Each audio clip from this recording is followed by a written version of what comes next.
नमस्ते दोस्तों आज हम बात करने जा रहे हैं टिंडर मर्डर केस के बारे में। दोस्तों, टिंडर मर्डर केस एक ऐसा केस है जिसके बारे में कभी ना कभी आपने कहीं ना कहीं सुना तो ज़रूर होगा। दोस्तों, आज मैं आपसे बात करने जा रही हूँ एक ऐसी लड़की के बारे में जो बहुत ही खूबसूरत, टैलेंटेड और एक अच्छे घर से ताल्लुक़ रखने वाली थी। उसके दोस्त भी अच्छे घर से ताल्लुक़ रखते थे और उनका करियर भी बहुत अच्छा था। लेकिन वक्त ने और सोशल मीडिया की लत ने और एक ख्वाहिश ने कि जो बहुत सारे रईसों के पास है वो हमारे पास क्यों नहीं, इस चाह ने उन्हें एक ऐसे दलदल में धकेल दिया जहाँ से लौटना मुश्किल ही नहीं, शायद नामुमकिन भी हो। दोस्तों, आज मैं आपसे बात करने जा रही हूँ टिंडर मर्डर केस, जिसकी मुख्य भूमिका में है प्रिया सेठ, उनका बॉयफ्रेंड दीक्षांत कामरा, उनके फ्रेंड लक्ष्य वालिया और इसमें जिसकी ज़िंदगी का दुखद अंत हुआ वो है दीक्षांत शर्मा। दोस्तों, प्रिया सेठ राजस्थान के फेना नामक गांव से रहने वाली लड़की थी। उनका वहाँ जन्म हुआ था और उन्होंने वहीं से ही स्कूलिंग की। दोस्तों, प्रिया सेठ बहुत ही खूबसूरत और टैलेंटेड लड़की थी। उनके पिताजी कॉलेज के प्रोफेसर थे और उनके माताजी और एक बहन भी है। दोस्तों, आप उनके तेज़ दिमाग का अंदाज़ा इस बात से लगा सकते हैं कि उन्होंने 10वीं में 90% मार्क्स से अव्वल आई थी। दोस्तों, एचएस की पढ़ाई भी उन्होंने बहुत अच्छी की और वहाँ भी उन्होंने 85% मार्क्स लेके पास की। दोस्तों, जब बेटी की अच्छी रिज़ल्ट देखी तो पिता को आश हुई कि वो भी एडमिनिस्ट्रेटिव जॉब के लिए अप्लाई कर सकती है। पिताजी ने प्रिया सेठ को जयपुर भेज दिया। वहाँ उन्होंने आर्ट्स स्ट्रीम में पढ़ाई शुरू की और साथ ही साथ एडमिनिस्ट्रेटिव जॉब के लिए कोचिंग भी करने लगी। दोस्तों, प्रिया सेठ के पिताजी प्रोफेसर थे और घर में पैसों की कोई किल्लत नहीं थी, इसीलिए महीने के करीबन 20,000 रुपये प्रिया सेठ को अपने खर्चे के लिए मिलते थे, जो कि उनकी पढ़ाई, कोचिंग वगैरह के काम आते थे और वहाँ रेंटेड हाउस में वो रहती थी। लेकिन एक छोटे से गांव से आकर जब जयपुर में रहने लगी प्रिया सेठ, तब उन्हें शहर के चकाचौंध ने घेर लिया। दोस्तों, प्रिया सेठ को लगा कि ज़िंदगी तो यहाँ है और उन्हें भी वो सब कुछ चाहिए था जो कि और लोगों के पास था।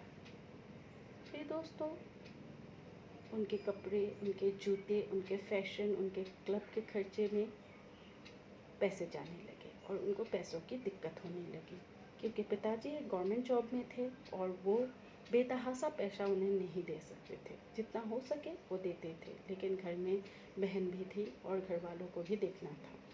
तो प्रिया सेठ को इस वक्त लगा कि क्यों ना एक प्राइवेट जॉब ज्वाइन कर लिया जाए, जिससे कि उनकी आमदनी थोड़ी हो जाएगी और वो अपने खर्चे उठा सकेंगे। इसी दौरान एक न्यूज़पेपर के ऐड को देखते हुए प्रिया सेठ ने एक नंबर पे कॉल किया जिसमें कहा गया था कि एक प्राइवेट जॉब के लिए कैंडिडेट की ज़रूरत है।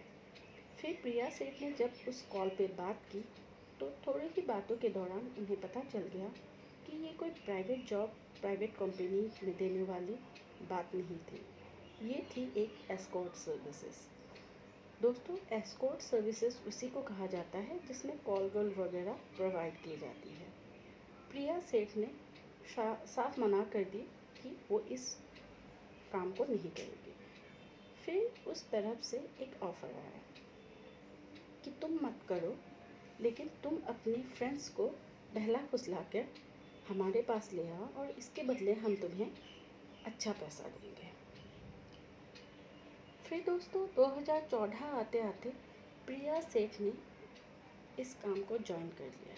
वो बहला फुसला के अपने कॉलेज की कई लड़कियों को इस चंगुल में फंसाती और बदले में पैसा मिलता उन्हें 25 से 30,000 रुपया या उससे ज़्यादा उन्हें मिल जाती और उनकी महीने की कमाई लगभग लाखों में हो जाती थी। फिर दोस्तों, प्रिया सेठ ये काम करते करते इतनी मशगूल हो गई अपने काम में कि अब उन्हें लगा कि ऐसे लड़कियों को प्रोवाइड करने से खतरा बढ़ सकता है, कोई किसी दिन पुलिस के पास जा सकती है, तो क्यों ना अपनी ही एक वेबसाइट शुरू की जाए जिसके थ्रू मैं खुद एस्कॉर्ट सर्विसेज दूँ। 2014 में प्रिया सेठ ने एक वेबसाइट खोली अपनी, और उसमें वो ग्राहकों से बात करने लगी लड़कियां प्रोवाइड करने के बारे में। फिर दोस्तों, वो बातों के दौरान वो अपना फ़ोन नंबर चेंज करती। फिर जो ग्राहक होते थे वो उनसे बात करते थे। प्रिया से कई लड़कियों की तस्वीरें दिखाती थी, और उनमें से जब किसी को वो सिलेक्ट कर लेते थे तो कहा जाता था कि आप पैसे दे दो और फलाना होटल में या उनके चॉइस के जगह पर लड़की भेज दी जाएगी। फिर प्रिया से उस इंसान से मिलते थे और कहते थे कि पैसे लाइए। जब वो इंसान पैसा दे देता था तो वो वापस आती थी अपने कार की तरफ कि मैं पैसा रख के आती हूँ, और वहाँ से फरार हो जाती थी। और दोस्तों, ये प्रिया सेठ इतनी चालाक थी कि वो 35 से 45 साल के उम्र के आदमियों को ही फंसाती थी, क्योंकि प्रिया सेठ को पता था कि इस उम्र के आदमी लगभग शादीशुदा सभी होते थे, और उन्हें हमेशा डर रहता था कि कहीं उनकी फैमिली को पता चल गया तो लेने के देने पड़ जाएंगे, और इसी डर से कोई उनके खिलाफ FIR लॉन्च नहीं करवाता था। फिर दोस्तों, 2014 में ही एक इंसान को उन्होंने इसी तरह ठगा, पैसा लिया, और लड़कियां देने के बजाय वो फरार हो गई वहाँ से। लेकिन उस आदमी ने हिम्मत की और एक FIR लॉन्च किया जयपुर में, जिस FIR की बदौलत प्रिया सेठ को अरेस्ट कर लिया गया और उन्हें जेल भेज दिया गया। थोड़े दिन जेल में रहने के बाद प्रिया सेठ वापस आई, और वो फिर से अपने उन्हीं धंधों में लग गई। इस बीच उन्होंने एक साथी के साथ एक ATM लूटने की भी कोशिश की। ATM मशीन को उन्होंने काटने की कोशिश की, जहाँ से उन्होंने पैसे निकालने के बारे में सोचा, लेकिन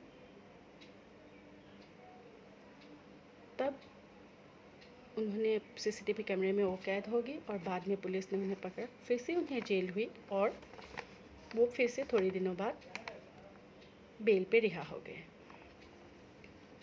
फिर 2015 का टाइम आया जब उन्होंने टिंडर ज्वाइन किया। टिंडर के थ्रू भी वो आदमियों को इसी तरह फंसाती थी कॉल गर्ल के चक्कर में कि आपको लड़कियां प्रोवाइड की जाएगी, और कोई लड़कियां प्रोवाइड नहीं की जाती थी, और वो आदमियों को ठग कर पैसा लेके भाग जाते थे। 2015 से ये काम चलते चलते 2018 तक आया। 2018 के वक्त प्रिया सेठ मिली एक बैंक मैनेजर के, वही की लोकल, और उनके साथ लिव इन रिलेशनशिप में रहने लगे। उस बंदे को लग रहा था कि प्रिया सेठ उनसे सच्चा प्यार करते थे और वो अपना सारा पैसा उन पे लौटाते थे। लेकिन प्रिया सेठ थोड़े दिनों बाद अपने असली चेहरे पे आई और उन्हें ब्लैकमेल करने लगी, क्योंकि वो साथ में रहते थे तो उनके शारीरिक संबंध भी थे, और कई तस्वीरें वीडियो उन्होंने बना ली थी, और कहती थी कि तुमने मेरे साथ संबंध बनाए और मैं तुम्हें रेप केस में फंसा दूंगी।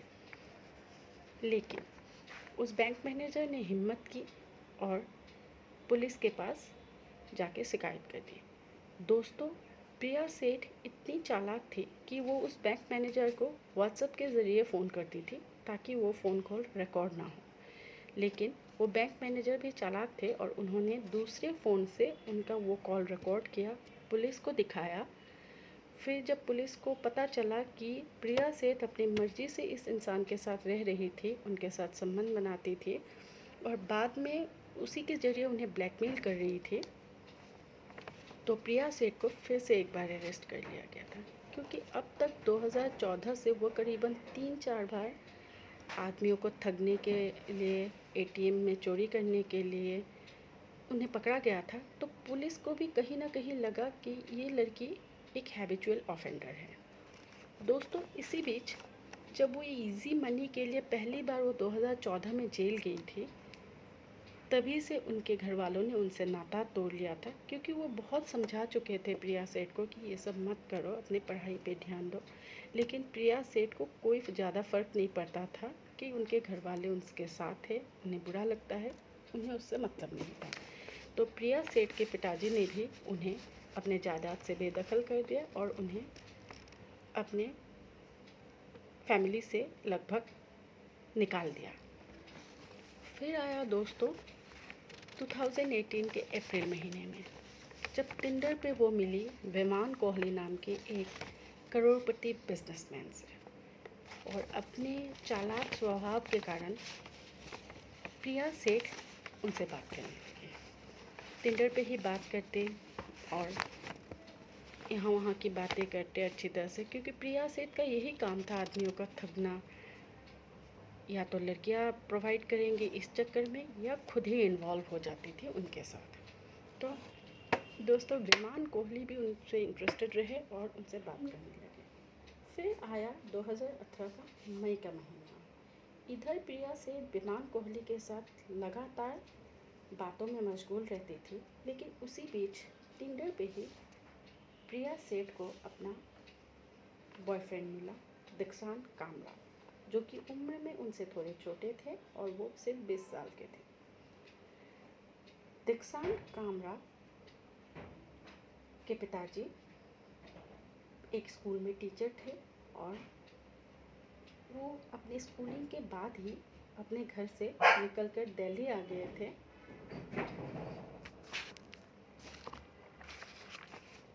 ये सोच के कि वो अपना करियर मॉडलिंग में बनाएंगे। फिर दोस्तों दिल्ली में वो आए, उन्होंने अपना मॉडलिंग का करियर स्टार्ट किया। फिर क्योंकि दिल्ली में उनका कुछ जमा नहीं तो वो मुंबई चले आए। मुंबई में आके वो फिर से मुंबई में भी उनका कुछ उतना कांटेक्ट नहीं बना, उनकी करियर आगे नहीं चल रही थी, तो वो वापस जयपुर में आ गए। क्योंकि दीक्षांत कामरा भी राजस्थान के ही रहने वाले थे, वो श्रीनगर के रहने वाले थे और वहीं के स्कूल में उनके पिताजी एक टीचर थे और उन्होंने भी स्कूल वहीं से की थी।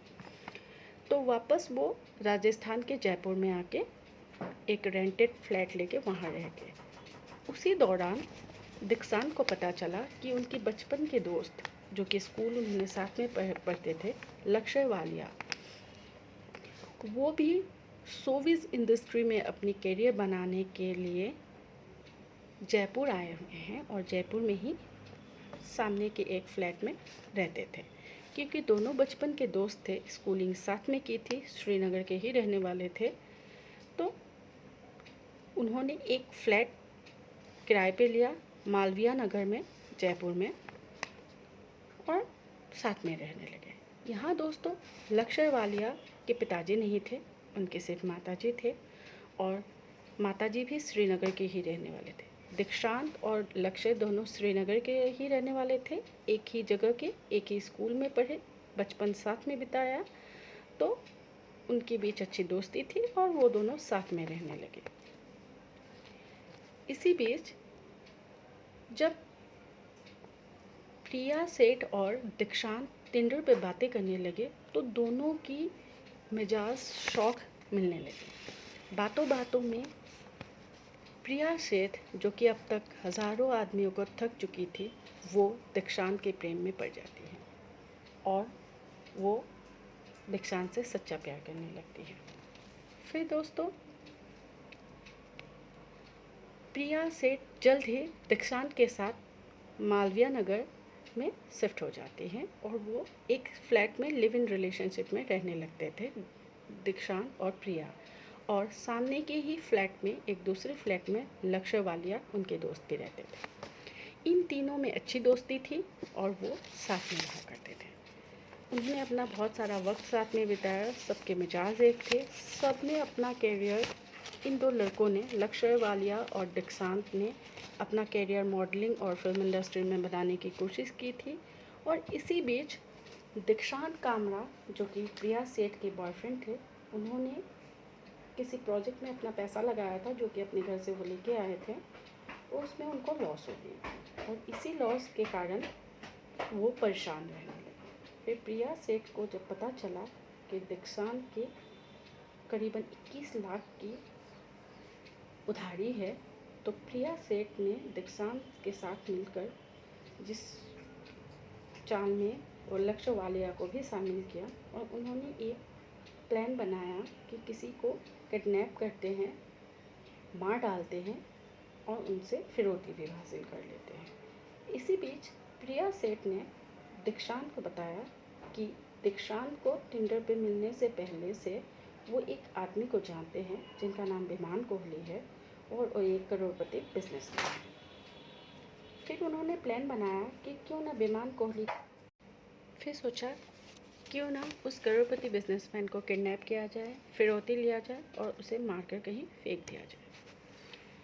तीनों ने मिलकर वो प्लान बनाया और प्रिया सेठ के जरिए विमान कोहली से बात की और उसे मिलने की इच्छा जताई।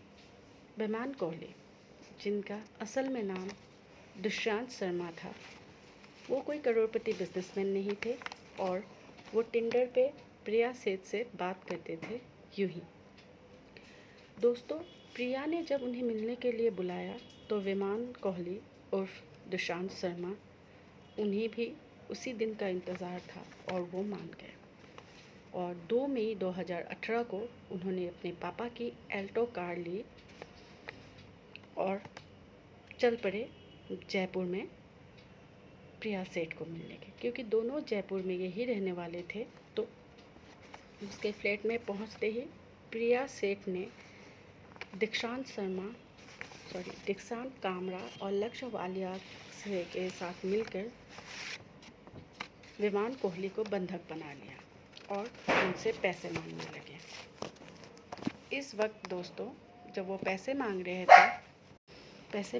थे तब विमान कोहली ने कहा कि वो कोई करोड़पति बिजनेसमैन नहीं है, ना ही उनका नाम विमान कोहली है। वो दुष्यंत शर्मा है, जयपुर के ही रहने वाले, और एक प्राइवेट माइनिंग कंपनी में मैनेजर के बतौर काम करते थे। वो शादीशुदा है, उनकी एक पत्नी है और उनका 13 साल का एक बेटा भी है। इस बात से प्रिया से टिलमिला उठी।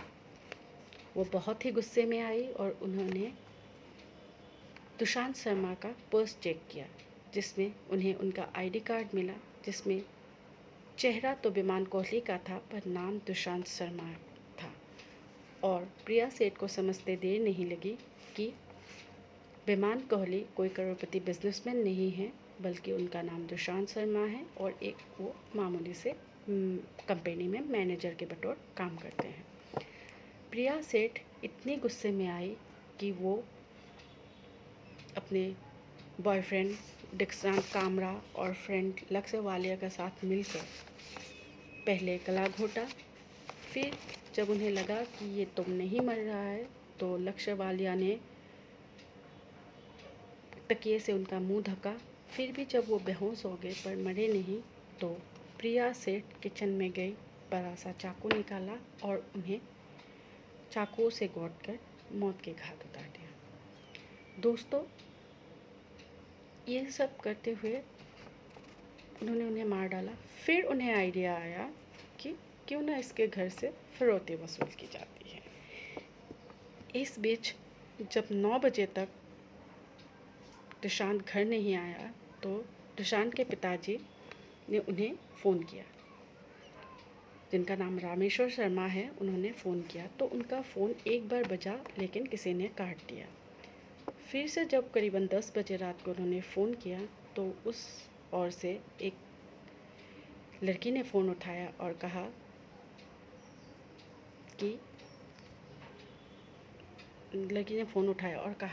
कि ये किडनैप हो चुका है और रैंसम के लिए उन्हें 10 लाख की फिरौती चाहिए,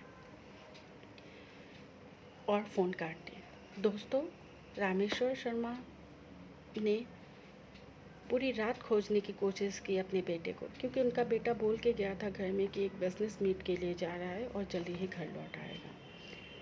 इस बीच उन्होंने पुलिस थाने में भी रिपोर्ट लिखाई और आस पड़ोस के दोस्तों के साथ सभी के साथ मिलकर उन्हें खोजने लगे। फिर सुबह करीबन 9:45 बजे प्रिया सेठ का दोबारा से दुष्यंत शर्मा के नंबर से ही अपने पिताजी के नंबर पर कॉल आया और कहा कि 10 लाख रुपये दे दो वरना तुम्हारे बेटे को मार देंगे। रामेश्वर शर्मा ने कहा, जो कि दुष्यंत के पिताजी थे, उन्होंने कहा कि इतना पैसा मेरे पास नहीं है,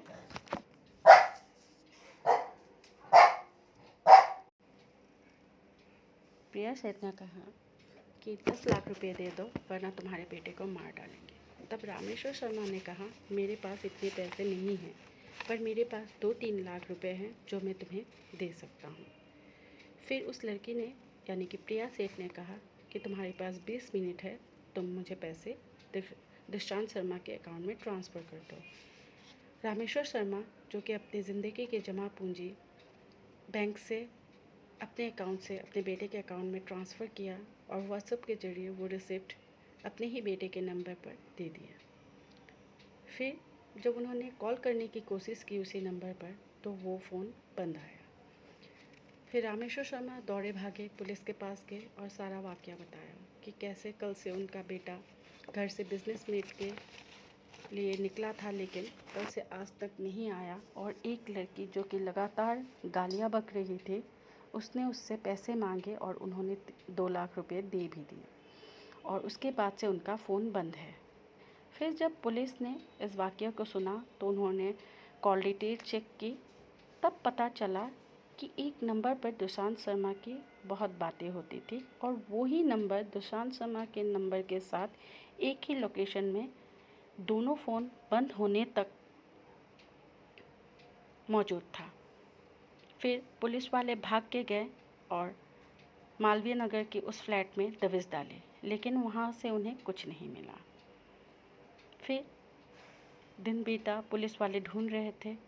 रात आई, रात करीबन 11 बजे पुलिस वालों ने रामेश्वर शर्मा को कॉल किया और कहा, आप तुरंत ही SMS हॉस्पिटल चले आइए, आप शायद आपके बेटे का शव मिला है। एक सूटकेस में बंद एक डेड बॉडी मिली थी जो पुलिस ने शिनाख्त के लिए रामेश्वर शर्मा को बताया था। और जब दोस्तों रामेश्वर शर्मा ने अपने बेटे के शरीर को देखा तो उन्हें समझ में नहीं आया कि ये उनका बेटा है कि नहीं है, क्योंकि उनके चेहरे को बहुत ही बुरी तरह से बिगाड़ दिया गया था। फिर भी दोस्तों, क्योंकि पिताजी है तो उन्होंने उनके चीज़ों से, उनके शरीर के दागों से अपने बेटे को पहचान लिया। फिर पुलिस ने ढूंढा और अपने कॉल के ज़रिए, फ़ोन के ज़रिए प्रिया सेठ तक पहुंच गए। प्रिया सेठ को अरेस्ट किया और उसके साथ उसका बॉयफ्रेंड दीक्षांत कामरा और फ्रेंड लक्ष्य वालिया को भी अरेस्ट कर लिया। दोस्तों, प्रिया सेठ को जब पकड़ा गया तो वो बहुत ही कैजुअल तरीके से पेश आई। उसने कभी नहीं कहा कि, बल्कि तीनों ने कभी नहीं कहा कि उन्होंने उन्हें नहीं मारा है। उन्होंने कहा है कि मारा है, लेकिन प्रिया सेठ ने कहा कि उनका पहले से ही इरादा था कि वो किसी को किडनैप करेंगे और फिर लाके उन्हें मार देंगे और उनसे पैसे भी ले लेंगे। लेकिन बाकी के दो जो लड़के थे, उनका जो बॉयफ्रेंड था दीक्षांत कामरा और लक्ष्य वालिया ने कहा कि ये सारा प्लान प्रिया सेठ का ही था। दोस्तों, एक न्यूज़पेपर, एक मतलब प्राइवेट जो न्यूज़ वगैरह कलेक्ट करती है, उनके एक रिपोर्टर ने प्रिया सेठ का एक वीडियो शूट किया था, जो कि एक कैमरे में उनका इंटरव्यू लिया था वो जब अरेस्ट हो गई थी उसके बाद में। दोस्तों, अगर हो सके तो मैं इस वीडियो के एंड में उस वीडियो को लगाने की कोशिश करूँगी और आप सुनिएगा दोस्तों, अगर सुनने की हिम्मत हो तो। कैसे एक लड़की एक बंदे को फंसाती है, एक नहीं कई बंदों को फंसाती है, लूटती है और इतनी ही कैजुअल तरीके से बताती है कि हाँ मैंने मारा है, उसे लूटा है और मैं तो जो कि कॉल गर्ल के नाम पे ठगी करती थी, वो तो सोशल सर्विस है, क्योंकि वो अपने बीवी बच्चों को ठग के हमारे पास आते थे। दोस्तों, उसकी चेहरे पे जो हंसी थी वो बताती है कि शायद प्रिया सेठ एक अलग ही दुनिया के इंसान हैं। उन्हें कोई दुख नहीं है कि उन्होंने किसी के शौहर को, एक 1.5 साल के बच्चे के बाप को मार डाला है। दोस्तों, फ़िलहाल दीक्षांत कामरा और लक्ष्य वालिया जमानत पे बाहर हैं, लेकिन प्रिया सेठ अभी भी जेल में हैं। और प्रिया सेठ के जो केस था उसमें करीबन 24 गवाह थे उसमें से 20 गवाहों की तो विटनेस हो चुकी है, तो बाकी के 4 की भी होने के बाद उनका जयपुर के कोर्ट से फैसला आ जाएगा। दोस्तों, इस 2022 के जनवरी महीने में भी प्रिया सेठ ने बेल की अर्जी लगाई थी, ये कहकर कि साथ के 2 लोगों को बेल मिल गई है और वो 2.5 साल से जेल के अंदर हैं। लेकिन कोर्ट ने उनकी बेल की प्रिया को रिजेक्ट कर दिया, ये कहते हुए कि क्योंकि लगभग सारी विटनेस ख़त्म ही हो गए हैं, अभी 2-4 ही बाकी है, तो कोर्ट भी फैसला सुना ही देगी। इस बात पे दोस्तों एक है कि हाँ, वो जेल के अंदर ही रहे तो ठीक है, लेकिन पता नहीं बाहर आए तो किसी और दुष्यंत को ना फंसा ले, किसी और रामेश्वर शर्मा के कोख को ना उजाड़ दे, किसी के पति को, किसी के बाप को ना खा जाए। दोस्तों, मैं ये कहना चाहती हूँ कि कोई इनबॉर्न क्रिमिनल नहीं होता है, लेकिन हालात, अपने विचारों पर रोक लगाना भी ज़रूरी होता है।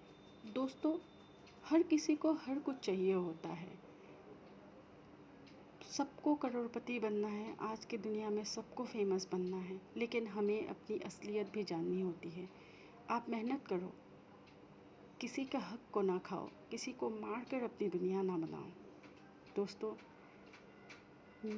इस टिंडर मर्डर के ज़रिए एक मैसेज तो ज़रूर है सोसाइटी के लिए कि कोई भी आपको मिले सोशल मीडिया प्लेटफॉर्म्स में, तो आप उन्हें परखें, जांचें, मिलें, उनके बातों के तरीक़ों को परखें, और तो और कभी अकेले कहीं उनसे मिलने जाने से पहले 1000 बार सोचें, क्योंकि जो दिखता है वो होता नहीं है। अक्सर लोग अपनी असलियत छुपा के एक हंसमुख चेहरा, एक सुंदर सा चेहरा, एक मीठी बोली बातें करते हैं ताकि वो उन्हें फंसा सके। इसीलिए दोस्तों, आज की दुनिया में जहाँ हम आस पड़ोस के लोगों को नहीं जानते हैं, हमें किसी और से ज़्यादा कुछ मतलब नहीं होता है, तो ये प्लेटफॉर्म्स में ही हम अपने दोस्त, हम अपने रिश्तेदार, हम अपने शादी करने के लिए पार्टनर्स ढूंढते हैं। लेकिन क्योंकि ये आपकी ज़िंदगी का सवाल है, आप सतर्क रहें। और दोस्तों, ये गलतियाँ कभी ना करें कि आप किसी के देखने में चमक धमक में फंस गए और उनसे मिलने चले गए, इसलिए कि बस टाइम पास ही तो करना है। क्या पता अगले ने क्या सोच रखा है आपके लिए। फिर दोस्तों, मैं एक और बात कहूँगी, हमारे पास ये सोशल मीडिया प्लेटफॉर्म्स हैं, यूट्यूब, टिंडर, कुछ भी हो दोस्तों, मुझे उतनी जानकारी नहीं है इन सबों की, लेकिन कुछ भी हो, जितनी भी ऐप्स हैं, आप डाउनलोड करें, आप उनका यूज़ करें अच्छी तरह से, लेकिन सतर्क रहें, अकेले बिल्कुल ना जाएं, और हमेशा हो सके तो उनके परिवार के बारे में जानने की कोशिश करें, और एक ऐसे माहौल में मिले जहाँ आपको अगर कोई दिक्कत आए तो आपके सहायता के लिए आस पड़ोस में कोई हो। इसी के साथ दोस्तों, मैं विदा लेती हूँ आपसे, और अगर आपको ये वीडियो अच्छा लगे तो चैनल को सब्सक्राइब और वीडियो को लाइक ज़रूर कीजिएगा। Thank you.